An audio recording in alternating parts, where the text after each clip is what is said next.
大家好，欢迎收看本期视频。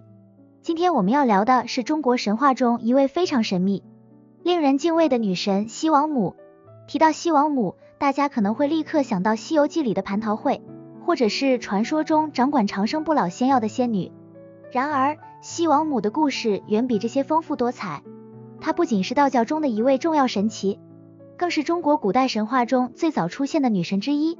她的形象跨越了不同的时代和文化，展现了极其复杂和多元的面貌。那么，西王母到底是谁？她的传说背后又有什么样的故事呢？今天我们就来深入探讨一下这位神秘的女王。首先，西王母最早的形象出现在中国的古代神话和文献中，她的名字第一次出现在《山海经》这部充满奇幻色彩的古籍中。在《山海经》里，西王母居住在昆仑山之巅，身披豹尾，头戴圣冠，拥有神秘的力量。据说她统领着天界和地界的众神兽，能够控制生死，赐予长生不老的神药。她的形象在早期的记载中既威严又神秘，更多的是一个充满原始自然力量的女神，而不是后来的慈祥母亲形象。随着时间的推移，西王母的形象逐渐发生了变化。到了汉代，她被赋予了更多温和、仁慈的特质，成了道教体系中的重要神祇之一。西王母从原始神话中的天地之妻角色，慢慢演变为掌管长生不老、主持天上蟠桃会的女神。这一转变反映了古人对西王母的信仰从对自然力量的崇拜，向对生命与长生的追求过渡。那么，西王母在道教中的地位有多高呢？她被称为天界的女王。道教信徒认为她与东王公共同掌管天界，是一位至高无上的神明。西王母居住在昆仑山上，这座神山被视为神界与人界的交汇点。在道教神话体系中，昆仑山不仅是众仙往来的中心，也是西王母举行盛大蟠桃会的地方。传说每3000年，西王母会举办一次蟠桃会，邀请众仙共享她的蟠桃，而这些蟠桃据说能够赋予食用者长生不老的力量。说到蟠桃会，很多人可能会立刻想到《西游记》里的故事。在《西游记》中，孙悟空因为偷吃了西王母的蟠桃，闯下大祸。这一情节不仅让蟠桃会名声大噪，也进一步强化了西王母与长生不老之间的联系。事实上，蟠桃不仅是长生不老的象征，更是西王母掌控生命与时间的象征。在神话传说中，只有获得了西王母的认可，才能享用这些仙果，从而得到永生。西王母的蟠桃不仅让人追求永生，它本身的形象也象征着长寿与健康。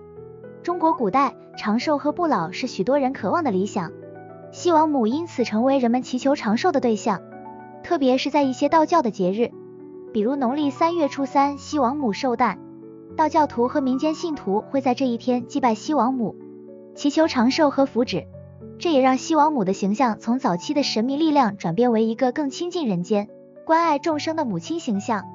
不过，西王母的故事可不止这些。在早期的神话中，西王母还被描述为一位掌管惩罚和灾难的女神。在《山海经》中，她被称为司天之力，这意味着她掌控着天界的瘟疫与灾难，能够施加惩罚或赐予福祉。这种双重身份赋予了西王母更复杂的特质，她既是慈爱的长寿女神，也是掌控天界秩序的权威力量。除了在中国神话中的重要地位，西王母的影响还跨越了文化和地域。在道教的影响下，西王母的形象逐渐传到了东亚的其他国家，比如日本和朝鲜。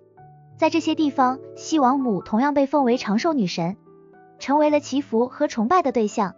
她的形象与中国的传统信仰交融，成为了东亚文化中的一部分。那么，西王母与其他神祇的关系又是怎样的呢？我们在许多神话中都能看到她与其他神仙互动的故事，最有名的当然要数她与玉皇大帝的关系。在一些传说中，西王母被认为是玉皇大帝的配偶，两人共同统治天界，主持宇宙的秩序。不过，西王母的权力并不完全依赖于玉皇大帝，她本身就是独立而强大的存在。这一点在她与孙悟空的故事中也得到了体现。即使是神通广大的孙悟空，在面对西王母时也不敢轻易冒犯，这体现了他在天界无与伦比的威严。除此之外，西王母还有一个非常特别的故事，她与后羿的传说。大家可能听说过后羿射日的故事。但是你知道后羿的妻子嫦娥偷吃仙药飞升月宫的故事也与西王母有关吗？传说嫦娥偷吃的长生不老药，正是西王母赐予后羿的。这个故事不仅增添了西王母的神秘色彩，也让它与长生不老的主题更加紧密相连。那么，西王母为什么能够在中国神话中保持如此重要的地位？她的故事为何如此广泛的流传？这不仅仅是因为她的神力强大，还因为她的形象满足了古人对长生不老、幸福与健康的追求。无论是作为天界的女王，还是作为掌管生命的母神，西王母代表了对生命的极致追求。她不仅赋予生命的长久，还赐予生命的意义与和谐。今天，西王母的形象依然在中国的道教信仰中占有重要地位。她不仅是道教的女神，还是中国文化中的象征。它代表了古人对自然力量的敬畏，对长寿健康的向往，以及对和谐美满生活的追求。在许多道教的庙宇中，西王母仍然被供奉，人们会向她祈求平安、长寿和好运。好了，今天关于西王母的故事就讲到这里。